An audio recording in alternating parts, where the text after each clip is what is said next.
تو اس بھوک ہڑتال کا بہت سنجیدگی سے نوٹس لیا جائے گا جو اوورسیز پاکستانیز کریں گے.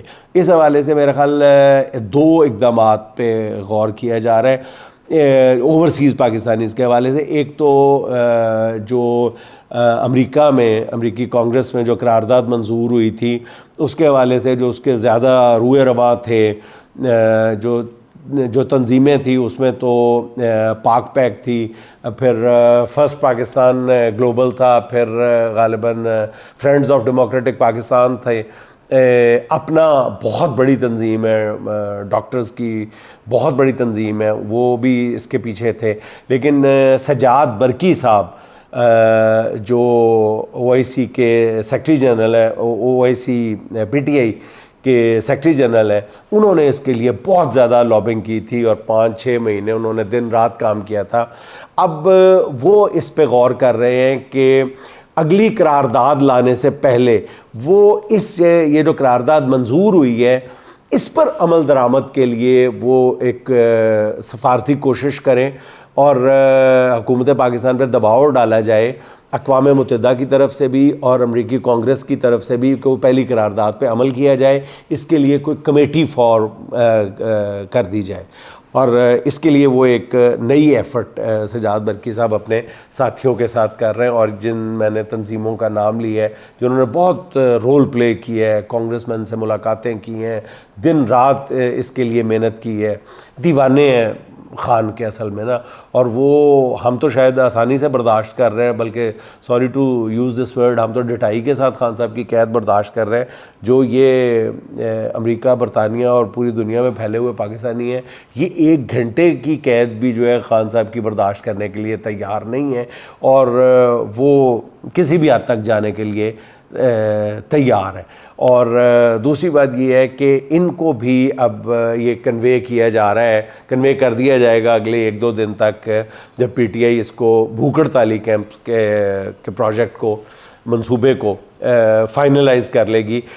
اور سجاد برقی صاحب کا بھی یہی خیال ہے کہ اگر یہ ہو جاتا ہے، اگر پی ٹی آئی کی قیادت فیصلہ کرتی ہے اور ہمیں یہ کنوے کر دیا جاتا ہے تو پھر یہ بہت بڑا سٹیپ ہوگا، کیونکہ امریکہ کی حکومت جو ہے وہ اتنی آسانی سے جو ہے وہ بھوک ہڑتالی کیمپ جو ہے وہ ڈائجسٹ نہیں کر پائے گی اور پاکستان کی حکومت پہ بہت زیادہ پریشر آ جائے گا خان صاحب کی رہائی کے حوالے سے.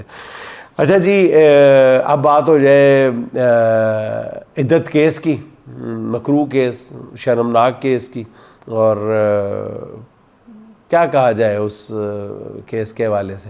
آج اس حوالے سے جو ہے وہ بشریٰ بی بی کی وکیل خدیجہ صدیقی نے دلائل دی ہیں اور انہوں نے عدالت کو بتایا ہے کہ ان کے بشریٰ بی بی کے سابق شوہر نے شکایت درج کرانے پہ 6 سال لگا دیے.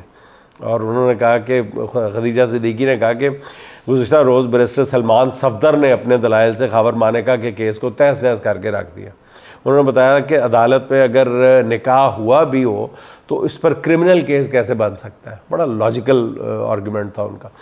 اور اس کے بعد سلمان صفدر نے دوبارہ اپنے دلائل شروع کیے. انہوں نے عدالت کو بتایا کہ اس کیس میں پروسیکیوشن جو ہے وہ مکمل طور پہ جھوٹ پہ کھڑی ہے. اس پہ جج افضل مرزوقہ نے ریمارکس بڑے زبردست دیے ہیں، وہ بڑے قابل غور ہیں. انہوں نے کہا کہ یہ پورا کیس جو ہے نا یہ 40 منٹ کے دلائل کا کیس ہے، 40 منٹ کے دلائل کا کیس ہے. اس پر پھر سلمان صفدر صاحب نے کہا کہ یہ کیس اصل میں فیملی کورٹس کا بنتا ہے اور وہاں یہ لوگ گئے ہی نہیں، یہ اس عدالت کا کیس ہی نہیں ہے، یہ فیملی کورٹس کا کیس ہے. اس پہ پھر جج افضل مرزوقہ نے پھر ریمارکس دیے ہیں. انہوں نے کہا کہ مرد کے پاس رجوع کرنے کا حق ہوتا ہے اور آگے رجوع کرنا یا نہ کرنا پھر عورت کی مرضی ہے. سلمان صفدر نے بتایا کہ پون چودھری جو ہے وہ ناقابل اعتماد گواہ ہے اور اسے کوئی حق نہیں ہے کہ وہ عدت کے دورانیے پر بات کرے. آج آپ نے دیکھا کہ وہ 1-2 ٹی وی شوز میں بیٹھے ہوئے تھے. میرا خیال شاید یہی جملہ سننے کے بعد وہ اپنے آپ کو قابل اعتماد ظاہر کرنے کے لیے اون چودھری صاحب وہ ہیئر سٹائل بھی ذرا ڈیفرنٹ سا بنا کے بیٹھے ہوئے تھے، چشمہ بھی لگا کے بیٹھے ہوئے تھے اور اپنے آپ کو معتبر اور معتمد ثابت کرنے کی کوشش کر رہے تھے، لیکن لگ نہیں رہے تھے. پہلی بات تو کوئی MNA نہیں لگتے, وہ کونسلر بھی نہیں لگتے. یہ ان کے ساتھ بہت بڑا, ان کی شخصیت کے ساتھ یہ المیہ ہے اون چودھری کے ساتھ, کہ وہ بیچارہ جتنا مرضی وہ سوبر ہو کے بات کرنے کی کوشش کرے تو وہ وہی لگتے ہیں, وہ چھوٹا گلی کا بچہ ہی لگتا ہے جس کو عام طور پہ بڑے بات کرتے ہیں, ایک منٹ پتر چپ کرتے ہیں, نہ بات گل کرتے ہیں, وہ وہی لگتا ہے اون چودھری. تو اسی کی انہوں نے حوالہ دیا ہے آج سلمان صفدر صاحب نے. اچھا, اس پہ عدالت نے خاور مانیکا کے وکلا سے انہوں نے کہا, اچھا سلمان صفدر صاحب نے ایک بہت خوبصورت پوائنٹ ریز کیا, تو پہلے بھی کر چکے ہیں. انہوں نے کہا ہے کہ خاور مانیکا کا سارا کیس جو ہے وہ ایک کاغذ پہ کھڑا ہے, اور وہ کاغذ بھی ٹیمپرڈ ہے. اس پہ عدالت نے خاور مانیکا کے وکلا سے عدالت نامہ پہ تاریخ کی ٹیمپرنگ جو ہوئی ہے اس پہ جواب مانگ لیا. اب دیکھیں اس پہ کیا بنتا ہے. پھر افضل مجوکا نے جو ریمارکس دیے اس سے بھی ایسا لگا کہ وہ جج صاحب بھی کافی حد تک کیس کو سمجھ چکے ہیں. انہوں نے کہا کہ یہ صرف 40 منٹ کا کیس ہے, جیسے میں نے پہلے بتایا. پھر انہوں نے خاور مانیکا کے وکیل کو مخاطب کرتے ہوئے کہا تھا کہ آپ نے کیس میں شہادت پیش کی ہی نہیں تو پڑھی کیسے جائے گی, اس پر بھی آپ کو جواب دینا ہے اگلی پیش. پھر ایک اور موقع پہ افضل مجوکا صاحب نے سلمان صفدر صاحب کو مخاطب کرتے ہوئے بڑی زبردست بات کی. انہوں نے کہا کہ اب میں آپ کے حق میں ایک ججمنٹ بتاؤں گا, اور انہوں نے اپنا لیپ ٹاپ بھی منگوا لیا. پھر کیس کی جو مزید سماعت ہے وہ کل تک ملتوی کر دی گئی. اب توقع ہے کہ کل اس کیس کی سماعت جو ہے وہ مکمل ہو جائے گی. ہو سکتا ہے کہ کل ہی اس کیس کا فیصلہ بھی سنا دیا جائے, کل آیا تو جمعہ کے روز. ہر صورت میں اس کیس کا فیصلہ آ جائے گا, کیونکہ لاہور ہائی کورٹ نے اس کیس میں فیصلے کے لیے 1 مہینے کی مہلت دی ہوئی ہے, جو 12 جولائی جمعے تک مکمل ہو رہی ہے. اور کل خاور مانیکا کے وکیل جو ہیں وہ اپنے حتمی دلائل دیں گے. اب قانونی ماہرین کا کہنا ہے کہ اس کیس میں کچھ بھی نہیں ہے سوائے بغیرتی اور بے شرمی اور بے حیائی کے. اور آج اس کیس میں بے حیائی بے شرمی کی آخری حدیں پھلانگ گئے خاور مانیکا صاحب, اور جو تازہ ڈیولپمنٹ ہے وہ بتاتے ہوئے انسان کی جو زبان ہے, کسی بھی شریف انسان کی زبان, اس کا ساتھ دینے سے انکار کر دیتی ہے.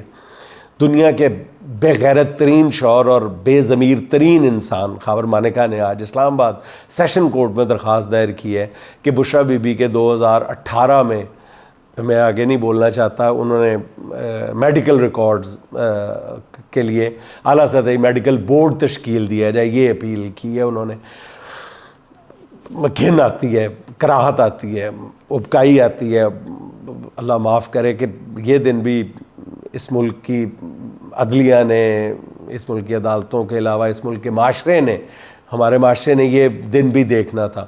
ابھی تک میں نے اس کیس کے حق میں ڈنکے کی چوٹ پہ بات کرتے ہوئے, 2 ٹوک انداز میں بات کرتے ہوئے مانیکا اور اس کے وکیل کے علاوہ میں نے کسی کو نہیں سنا. اور مطلب انہوں نے کہا کہ جی یہ اس لیے میڈیکل کروایا جائے تاکہ جو بشرا بی بی کی 2 آراء سے متعلق, مختلف آراء سے متعلق انصاف کے تقاضے پورے ہو سکیں. اب ناظرین ذرا غور سے یہ بات, میری یہ معروضات سنیے گا. اگر اسلام آباد سیشن کورٹ خان صاحب کی نفرت میں حکومتی حکم کے مطابق یہ کام کر لیتی ہے نا, تو آپ جانتے ہیں کیا ہوگا. یہ کیس نہ القادر کیس ہے, نہ سائفر ہے, یہ سراسر شرعی کیس ہے. مسلم میرج لا 1939 کا بنایا گیا, انگریز کا قانون, جس میں انگریزوں کو بھی جرت نہیں ہوئی تھی کہ وہ آئلی قوانین میں مداخلت کریں. آپ کہتے ہیں بھارت میں ایک قانون میں ترمیم کر دی گئی تھی, تو بھارتی مسلمانوں نے اس کے خلاف پھر ایک طویل جنگ لڑی تھی, اور یہ جنگ جو ہے وہ صرف ایک پوائنٹ اور ایک ایجنڈے پہ لڑی گئی تھی. یہ پوری لڑائی لڑی گئی تھی, اور اس لیے کہ کسی کو بھی شرعی قوانین جو کہ فیملی سسٹم سے تعلق رکھتے ہیں اس میں چھیڑ چھاڑ کی اجازت کبھی بھی کوئی بھی سوسائٹی, کسی بھی حکومت کو, جتنی مرضی جابر حکومت ہو, کوئی غیر ملکی طاقت غاصب حکومت ہو, اس کو بھی یہ نہیں دیتی. حال ہی میں آپ کو یاد ہے سکھ میرج لا کو تسلیم کیا گیا تھا. شادی ہر مذہب کے لیے کیونکہ ایک انتہائی مقدس فعل سمجھا جاتا ہے. تو خان صاحب کی دشمنی میں عدت کیس کا فیصلہ دیا گیا اگر, تو سارے ملکی قوانین کوئی نہیں, پھر اللہ کے قوانین کو بھی اس کا مطلب ہے بلڈوز کر دیا گیا. ایک اندازہ یہ ہے کہ پاکستان میں ہر سال 5 سے 7 ہزار طلاقیں ہوتی ہیں. یہ صرف رجسٹرڈ طلاقوں کی بات کر رہا ہوں. ہمارے یہاں عام طور پہ طلاقیں جو ہیں وہ بڑے ناخوشگوار ماحول میں ہوتی ہیں، اور بچوں کی کسٹڈی اور پھر نان نفقہ اس کے ذریعے جو بھی معاملہ ہو عورتوں کو خار کیا جاتا ہے۔ ایسے میں اگر یہ ٹریبیونل بن جاتا ہے، یہ پریسیڈنٹس پھر اس طرح کی سیٹ ہو جاتی ہے، تو پھر سوچیں کہ ان طلاق یافتہ خواتین کو کیسی کڑی آزمائش میں ڈال دیا جائے گا، پھر ان کی دوسری شادی کے بعد پیدا ہونے والے بچوں کی ولدیت ہمیشہ ہمیشہ کے لیے مشکوک ہو جائے گی۔